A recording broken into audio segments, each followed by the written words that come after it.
Good morning. Today we will study failure to thrive. Introduction. Failure to thrive is a growth deficit in early infancy and early childhood. Failure to thrive का meaning क्या है? एक growth deficit है, मतलब जो baby का normal growth chart है, जो नॉर्मल ग्रोथ पैटर्न है, उसको वो फॉलो नहीं कर पा रहा है, उससे कम उसकी ग्रोथ है in infancy and early childhood. Failure to thrive is a serious condition of undernutrition and poor growth usually identified in first 3 year of life. मतलब जो फेलियर टू थ्राइव है वो इन्फेंसी और अर्ली चाइल्डहुड में ही क्यों? Because जो बच्चे में 3 ग्रोथ्स पर होते हैं. एक इंट्रा यूट्राइन फिटल लाइफ, जब बेबी बहुत फास्ट ग्रो करता है. सेकंड अर्ली इन्फेंसी में. और थर्ड जो है बेबी एडोलेसेंस पीरियड में ज़्यादा ग्रो करता है. तो जब ग्रोथ ज़्यादा है, न्यूट्रिशनल रिक्वायरमेंट भी ज़्यादा होगी. अगर अंडर न्यूट्रिशन होगा तो बेबी में साइन सिम्टम जो है डेफिशिएंसी के दिखने स्टार्ट हो जाएंगे. सो ये आइडेंटिफाई होता है generally first 3 year of life में. In simple word, child is dropping off the child growth chart. It's not a disease but a sign of inadequate nutrition. Failure to thrive एक diagnosis है जो एक umbrella term है for under nutrition के लिए. Means एक particular disease नहीं, एक कंडीशन है जो डेफिशिएंसी डिसऑर्डर्स को, जिसकी वजह से ग्रोथ नहीं हो पा रही, उनको डिनोट करता है. A clinical state of growth failure due to any cause characterized by any one or more of the following feature. Means इसका कार्डिनल फीचर है ग्रोथ फेलियर. उसका रीजन कुछ भी हो, लेकिन कार्डिनल फीचर हमेशा ग्रोथ फेलियर रहेगा. तो उसको कैसे आइडेंटिफाई करेंगे? Lack of growth, that is weight less than 3rd percentile and sustain weight loss, लगातार वेट लॉस हो रहा है. Reduce growth velocity, that is weight dropping at least 2 percentile below the previous value. Means अगर बच्चे का wait 75 percentile पे है तो 75 to 51 परसेंटाइल नीचे और 50 to 25 2 परसेंटाइल फॉल करेगा वो प्रीवियस वेट से. इटियोलॉजी मतलब रीज़न जो इसके ऑर्गेनिक कॉजेज़ है, नॉन ऑर्गेनिक कॉजेज़ है. नॉन ऑर्गेनिक कॉजेज़ मीन्स कोई अंडरलाइंग पैथोलॉजी नहीं है. ऑर्गेनिक कॉजेज़ में अंडरलाइंग पैथोलॉजी है, कुछ डिजीज़ेस है जिनकी वजह से बेबी ग्रो नहीं कर पा रहा है. तो फर्स्ट हम नॉन ऑर्गेनिक कॉजेज़ पढ़ेंगे. इमोशनल डिप्राइवेशन, जो बेबी है वो नॉर्मल ग्रोथ अटेन करने में फेल हो जाता है due to some emotional disturbances, जैसे maternal death, chronic illness, mother ill है, या पेरेंटल सेपरेशन है, पेरेंट्स का डिवोर्स हो चुका है, या फिर फैमिली डिसहार्मनी, फैमिली में डिस्प्यूट्स है, या अनवांटेड चाइल्ड, जो इग्नोर्ड चाइल्ड है जिसकी तरफ कोई ध्यान नहीं देता. Second is nutritional causes, that is protein, energy, malnutrition. Mainly non organic causes में 2 मेन फीचर्स हैं, 2 कॉजेज़ हैं. Emotional deprivation due to any cause, और second is nutritional deficiency, for example protein, energy, malnutrition. Protein, energy, malnutrition के under kwashiorkor और marasmus जैसे disease आते हैं जो हम नेक्स्ट लेक्चर में स्टडी करेंगे. ऑर्गेनिक इटियोलॉजी में डिफरेंट डिजीज़ है. इन्फेक्शन जैसे टीबी है, क्रॉनिक मलेरिया है, काला आज़ार है, एड्स है. जब भी कोई इन्फेक्शन होता है तो बेबी का जो मैक्सिमम एनर्जी है वो उसको इन्फेक्शन को फाइट करने में लगती है, तो बेबी ग्रो नहीं कर पाता. जीआईटी रिलेटेड जो डिजीज़ है जैसे क्लेफ्ट पैलेट है, GERD, gastro oesophageal reflex disease है, माल एब्जॉर्प्शन सिंड्रोम. इसमें बेबी या तो अच्छे से फीड नहीं ले पा रहा है, या उसका प्रॉपर डाइजेशन नहीं हो पा रहा है, या उसका प्रॉपर एसिमिलेशन नहीं हो पा रहा है, एब्जॉर्प्शन नहीं हो पा रहा है. तो जिस वजह से बेबी में न्यूट्रिएंट डेफिशिएंसी होगी और बेबी फेल हो जाएगा ग्रोथ चार्ट की पैटर्न को फॉलो करने में. Hepatic chronic liver disease, cystic fibrosis, again digestion related problem आ सकती है क्योंकि, और असिमिलेशन रिलेटेड प्रॉब्लम आ सकती है क्योंकि लीवर से एक तो वाइल सिक्रीट होता है जो डाइजेशन के लिए इम्पॉर्टेंट है फैट के, और सेकंड जो है लीवर जो है असिमिलेशन में इम्पॉर्टेंट ऑर्गन है. रेस्पिरेटरी डिजीज़ में रिकरेंट इन्फेक्शन, अस्थमा और क्रॉनिक लंग डिजीज़. CNS में सेरेब्रल पाल्सी और मेंटल रिटार्डेशन. CVS में congestive cardiac failure and cyanotic congenital heart diseases. Renal causes, chronic UTI and renal failure. Endocrinal, growth hormone deficiency, जब growth hormone की ही deficiency तो baby grow करने में fail हो जाता है. Congenital adrenal hyperplasia, collagen disorder, for example rheumatoid arthritis और systemic loops erythematous SLE। Haematological में सीवियर एनीमिया या मैलिग्नेंसी एनीमिया आप पहले पढ़ चुके हैं। जैसे एनीमिया में जो कार्डिनल फीचर है टिश्यू हाइपोक्सिया की वजह से भी बेबी जो ग्रोथ फेल्योर में चला जाता है। Non organic FTT is more common and usually seen in under 5 children due to emotional और न्यूट्रिशनल डिप्राइवेशन। जो नॉन ऑर्गेनिक कॉजेज़ हैं जैसे इमोशनल डिप्राइवेशन या फिर न्यूट्रिशनल डेफिशिएंसी, वो मेन रीज़न है बच्चों में फेलियर टू थ्राइव के। So they should be ruled out. Clinical features, क्या क्या क्लिनिकल फीचर है? फर्स्ट माल न्यूट्रिशन के साइन सिम्टम दिखेंगे जैसे कि ग्रोथ फेलियर, एनीमिया के साइन सिम्टम, विटामिन और मिनरल डेफिशिएंसी के, बिहेवियरल चेंजेस, अपैथी, बेबी को किसी चीज़ में कोई इंटरेस्ट नहीं है, social withdrawal, poor eye contact या रिस्पॉन्स टू कडलिंग। उसका जब बेबी का आप कडल करोगे तो उसका रिस्पॉन्स नहीं देगा वो। डेवलपमेंटल रिटार्डेशन, रिकरेंट और persistent infection, science of primary disease, अगर किसी डिजीज़ की वजह से, किसी ऑर्गेनिक कॉज की वजह से फेलियर टू थ्राइव है तो उस डिज़ीज़ के साइन सिम्टम दिखेंगे। क्रॉनिक इन्फेक्शन, फॉर एग्जांपल अगर UTI की है तो UTI के साइन सिम्टम बच्चे में दिखेंगे। और इमोशनल डिप्राइवेशन के साइंस भी दिखते हैं, जैसे बच्चे का स्टेयर लुक होगा, जब आप उसको इंटरेक्ट करोगे तो वो ज़्यादा रिस्पॉन्स नहीं करेगा। पेरेंट्स क्या कंप्लेंट लेके आएंगे एक फिजिशियन के पास? Parents will complain picky eating habit, कि ये एक पर्टिकुलर फूड की डिमांड करता है, जैसे बच्चा जंक फूड ही मांग रहा है। पुअर वेट गेन, बच्चे का इसका वज़न नहीं बढ़ रहा है। Smaller size compared relative to peers of similar age, बच्चा एक पर्टिकुलर फूड की डिमांड कर रहा है, इसका वेट गेन नहीं हो रहा है और ये छोटा है, इसकी हाइट नहीं बढ़ रही, इसके उम्र के बच्चों से कंपैरेटिवली ये छोटा दिखता है। तो ये सब जो है, ये सब बच्चे में साइन सिम्टम, ये सब पेरेंट्स कंप्लेंट लेके आएंगे। अगर ऐसा कोई साइन सिम्टम के साथ बच्चा आपके पास आता है और पेरेंट्स ये कंप्लेंट करते हैं, और अगर आप ग्रोथ चार्ट पे बेबी की ग्रोथ मॉनिटर करते हैं तो बेबी की ग्रोथ प्रॉपर नहीं है, तो उसको हम डायग्नोसिस करते हैं फेलियर टू थ्राइव। डायग्नोसिस कैसे करेंगे? Preliminary clinical evaluation and investigation, evaluation of response to trial feeding, re evaluation with more exhaustive in cases refracted to trial feeding. 3 steps है। फर्स्ट स्टेप्स है preliminary clinical evaluation and investigation. Clinical evaluation में हम क्या करेंगे? Detailed history specially related to dietary intake, मतलब बच्चे की diet कितना है, पहले कोई इन्फेक्शन था क्या, जैसे डायरिया एक्सेट्रा, चाइल्ड अब्यूज़ या नेग्लेक्ट के साइन सिम्टम तो नहीं है, एंड डेवलपमेंटल हिस्ट्री बच्चे की लिंक, नेक होल्डिंग कब हुआ, कब उसने चलना स्टार्ट किया, etcetera. Second is physical examination, anthropometry and science of mall nutrition. तो हम क्या क्या एग्जामिन करेंगे? एंथ्रोपोमेट्री में क्या है? Head circumference, chest circumference, mid arm circumference, height, weight की ग्रोथ को जनरली हम एंथ्रोपोमेट्री से मेजर करते हैं।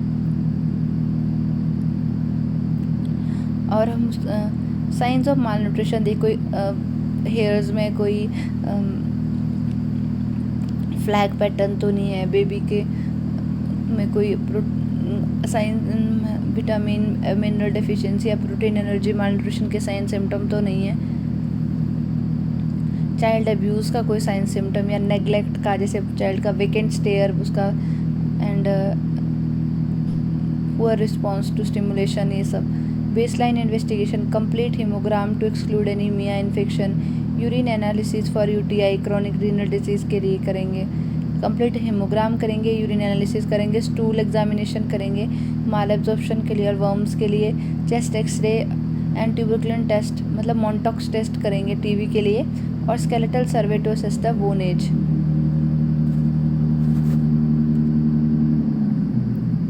स्टेप 2 में trial feeding, although many cases may be managed at home with proper nutritional counseling and periodic follow-up, hospitalization is indicated in mostly cases जो घर पे ही मैनेज किए जा सकते हैं विद प्रॉपर न्यूट्रिशनल काउंसलिंग के साथ और प्रॉपर फॉलोअप के साथ, लेकिन हॉस्पिटलाइजेशन कुछ बच्चों में नेसेसरी है, वो जैसे severe malnutrition with weight less than 60% of the expected for normal as.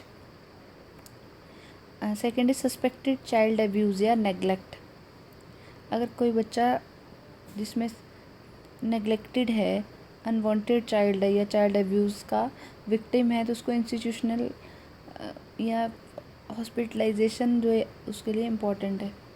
Third, suspected organic disease, या अगर कोई ऑर्गेनिक डिजीज़ जैसे कि कोई इन्फेक्शन है या जैसे यूटीआई है या डायरिया है या क्लेफ्ट लिप, कुछ भी अगर ऑर्गेनिक रीज़न है तो बेबी को हॉस्पिटलाइजेशन इम्पॉर्टेंट है। डाउटफुल डाइटरी इंटेक, अगर पेरेंट कुछ हिस्ट्री दे रहा है कि बच्चा का इतना डाइटरी इंटेक है लेकिन आप उस पर श्योर नहीं, आपको डाउट है, तो ऐसे बेबी को हॉस्पिटलाइजेशन इंडिकेटेड है। In hospital all failure to thrive cases should receive trial feeding. ये ट्रायल फीडिंग क्या है? Supervised high calorie diet 150 to 200 kilo calorie kg per day for minimum 14 days if necessary via nasogastric tube along with daily weight record। Trial feeding में जो एक paediatrician की एक या nutritional specialist की केयर के under supervised high calorie diet दी जाती है। मिनिमम 14 डेज 2 वीक्स तक दी जाती है। अगर बेबी इस कंडीशन में नहीं है कि वो ओरल फीड ले सके तो उसको नेजोगेस्ट्रिक रूट से दिया जाता है high calorie diet along with daily wait record. उसका डेली वेट रिकॉर्ड भी मेंटेन किया जाता है। बेबी जनरली 4 to 5 डेज़ के बाद अप्रॉक्सीमेटली 50 ग्राम per day weight gain start कर देता है, और अगर 1 वीक तक वो उस वेट रिकॉर्ड को मेंटेन करता है तो उसको सेटिस्फैक्ट्री, मतलब वेट रिकॉर्ड सेटिस्फैक्ट्री ऐसा हम कह सकते हैं। अगर वेट रिकॉर्ड सेटिस्फैक्ट्री है 1 वीक तक, तो जो हम इसकी इटियोलॉजी को नॉन ऑर्गेनिक इटियोलॉजी मान सकते हैं। मींस बेबी को या तो इमोशनल डिप्राइवेशन था या फिर न्यूट्रिशनल डिप्राइवेशन था, कोई डिजीज़ नहीं था। Absence of satisfactory weight gain और trial feeding indicate organic FTT. अगर ट्रायल फीडिंग के बाद 2 वीक्स के प्रॉपर सुपरवाइज्ड फीडिंग के बाद और डेली रिकॉर्ड के बाद अगर हम बेबी में ये नोट करते हैं कि सेटिस्फैक्ट्री वेट गेन नहीं है, 50 gram approximately weight gain per day नहीं है, तो जो डिजीज़ एफटीटी का जो रीज़न है कोई ऑर्गेनिक कॉज है, जैसे कोई जीआईटी रिलेटेड इन्फेक्शन है या फिर रेस्पिरेटरी या सीवीएस कोई भी सिस्टम का इन्फेक्शन हो सकता है। Step 3 is re evaluation with detailed investigation. उसमें क्या? Biochemical investigation, for example blood sugar analysis, serum protein, liver और renal function test. Second, endocrinal studies, thyroid function test and growth hormone assay, and genetic study for IEM। IEM is inborn error of metabolism या enzyme assay. Means first step में हमने कुछ preliminary, first step में clinical examination, history and preliminary means basic investigation की, second में trial feeding, और third में अगर बेबी में अनसेटिस्फैक्ट्री वेट गेन है तो उसका री इवेल्युएट करेंगे विद एडवांस्ड इन्वेस्टिगेशन जिसमें ब्लड शुगर, सीरम प्रोटीन और एंडोक्राइनल स्टडीज और जेनेटिक स्टडीज़ हैं। एक फ्लो चार्ट है फेलियर टू थ्राइव इन, वो सेम जो हमने लास्ट 3 स्टेप स्टडी किए उन्हीं का फ्लो चार्ट है। Failure to thrive, initial evaluation of blood, urine, chest X ray, tuberculin test, फिर ट्रायल फीडिंग 2 वीक्स के लिए, फिर वेट गेन अगर सेटिस्फैक्ट्री है तो non organic failure to thrive है, अगर अनसेटिस्फैक्ट्री वेट गेन है तो ऑर्गेनिक फेलियर टू थ्राइव है। Organic failure to thrive means कोई अंडरलाइंग पैथोलॉजी है। अगर पुअर फूड इनटेक है तो मतलब एबनॉर्मल सक्स है, स्वेलो या च्यू ऐसा कुछ है, तो एनाटॉमिकल या न्यूरोमस्कुलर लीजन की तरफ इंडिकेट करते हैं कि मतलब अगर बेबी पुअर फूड इनटेक कर रहा है तो मतलब कहीं एनाटॉमिकल कहीं क्लेफ्ट लिप तो नहीं है या न्यूरोमस्कुलर लीजन तो नहीं है। अगर गुड इनटेक है, ऑर्गेनिक एफटीटी है, मतलब बेबी में वेट गेन सेटिस्फैक्ट्री नहीं है 2 वीक्स के बाद भी, लेकिन गुड इनटेक है, फूड इनटेक उसका अच्छा है, तो मीन्स ये क्या इंडिकेट करता है कि अगर क्रोनिक इन्फेक्शन है या कोई सिस्टेमिक डिजीज़ है। अगर अनसेटिस्फैक्ट्री वेट गेन है, ऑर्गेनिक एफटीटी है, तो उसमें थर्ड स्टेप की ओर एडवांस करना पड़ेगा, जैसे re-evaluation and detail investigations to find out the exact aetiology. Management, nutritional therapy with increasing volume, frequency and calorie density of meals, avoidance of low calorie food. Means हर एक जैसे day by day जैसे baby के digestion last उसको meal introduce किया, उसका proper digestion हो रहा है, तो उसका डे बाय डे वॉल्यूम मील का इंक्रीज़ करना है, फ्रीक्वेंसी पहले मीन्स 3 टाइम दे रहे तो अभी 4 टाइम, और कैलोरी डेंसिटी, जैसे कैलोरी डेंसिटी इंक्रीज़ करने के लिए हम क्या करते हैं, जैसे फूड में शुगर ऐड कर देते हैं या फिर घी ऐड कर देते हैं। Avoidance of low calorie diet, low calorie diet जो ऐसे बच्चों में अवॉइड करना चाहिए। Psycho social support and modification of home environment, अगर होम में कुछ डिस्प्यूट्स हैं तो उनकी प्रॉपर काउंसलिंग करके बेबी के लिए एक बेबी फ्रेंडली एनवायरनमेंट बनाने के लिए काउंसलिंग की जानी चाहिए फैमिली की। Treatment of underlying disease and problems associated, अगर कोई अंडरलाइंग डिजीज़ है जैसे प्रोटीन एनर्जी माल न्यूट्रिशन है या विटामिन डेफिशिएंसी है या मिनरल डेफिशिएंसी है, तो उसके रीज़न को फाइंड आउट करके, रीज़न को प्रॉपरली ट्रीट करके एफटीटी को मैनेज कर सकते हैं। All children should be immunised to their age appropriate levels, जो भी एफटीटी के पेशेंट है उनकी एज स्पेसिफिक एज के अकॉर्डिंग जितनी उनकी इम्यूनाइजेशन शेड्यूल है वो प्रॉपर कंप्लीट होना चाहिए। Parental counselling regarding correct nutritional and hygienic practices, parents को बेबी को हेल्दी फूड प्रॉपर न्यूट्रिशन कैसे देना है तो इसके बारे में उनको काउंसलिंग करना चाहिए। And hygienic practices to avoid the infections, for example जैसे बच्चों को बिफोर फूड हैंड वॉश करने के लिए, या जब बच्चा प्लेग्राउंड से आता है उसके बाद उसको हैंड वॉश करने के लिए बोलना चाहिए, ताकि बच्चा जैसे अगर वो मिट्टी में खेल के आया है तो उसका वर्म इन्फेक्शन के चांसेस कम हो। तो इस तरह से इन्फेक्शन को अवॉइड करने के लिए जो हाइजीनिक प्रैक्टिसेस पेरेंट्स को समझा देनी चाहिए ताकि वो बच्चों में उनको अप्लाई कर सके। Periodic growth monitoring and regular follow up after discharge, बच्चे की ग्रोथ जो है पीरियोडिकली मॉनिटर होनी चाहिए, जैसे 15 डेज 1 मंथ, और उनको रेगुलर फॉलोअप होना चाहिए ताकि रेगुलर फॉलोअप पे बच्चे के ग्रोथ का एक रिकॉर्ड मेंटेन किया जा सके। Prognosis, initial catch up growth is excellent in most of the adequately treated cases, it tend to slow down over the time and recurrence of FTT is not common. Generally ये trial feeding के बाद या proper treatment के बाद बच्चों में जो growth है वो वेलोसिटी नॉर्मल वो गेन कर लेता है, लेकिन धीरे धीरे स्लो डाउन होने लगता है अगर बेबी की प्रॉपर केयर ना की जाए, और एफटीटी का रीअकरेंस हो सकता है। और इसका long standing FTT in early life में lead to persistent developmental problem, example cognitive behavioural and language disorder, as greater than 90% of brain development occurs in infancy.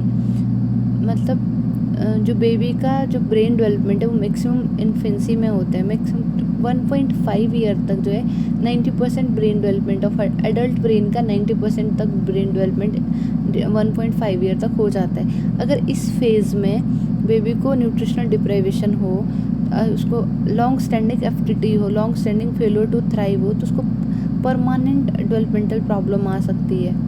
Language disorder है, बिहेवियरल डिसऑर्डर है, cognitive disorders है, वो उसको permanent affect कर सकते हैं baby को। Thank you.